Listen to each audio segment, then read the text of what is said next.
back to Cooking with Katie. Today I am going to be cooking or grilling a beef brisket, and I've been meaning to do this for a couple of days, but our life has been chaos and I've literally not had a free day where I can just toss this on the charcoal grill. So I apologize, I look like a drowned rat right now. We just had a severe thunderstorm event occurring here where we got like 1 inch of rain, literally 1 inch of rain in the matter of 15 minutes.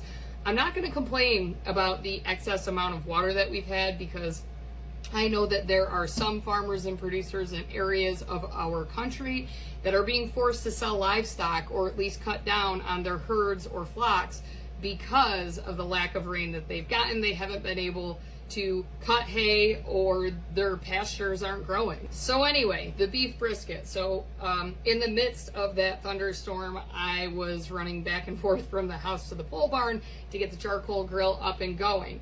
When I cook on charcoal, I use something called a chimney. Now, I did not record the lighting process of that, but it is a metal cylinder with little holes on the bottom, and there is a platform where you place your charcoal into, and in the bottom where those little holes are, you put paper and you light it, and the paper will ignite, and it will then move up the chimney to ignite the charcoal, because sometimes charcoal can be a little bit more challenging to light. So no, I do not use the charcoal that has been soaked in lighter fluid or whatever it is that they add to those.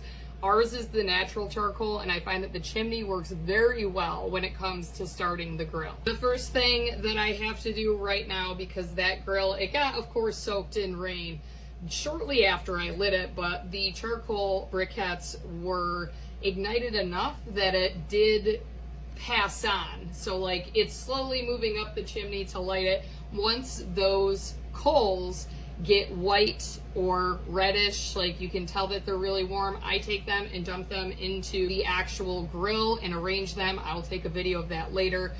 But in the meantime, while I'm waiting for that chimney to ignite, I need to get this brisket prepared. So there is a rub that I am making, a homemade rub that I found on a recipe online. Now, I've never made this recipe before, so I will fill you in on how this goes.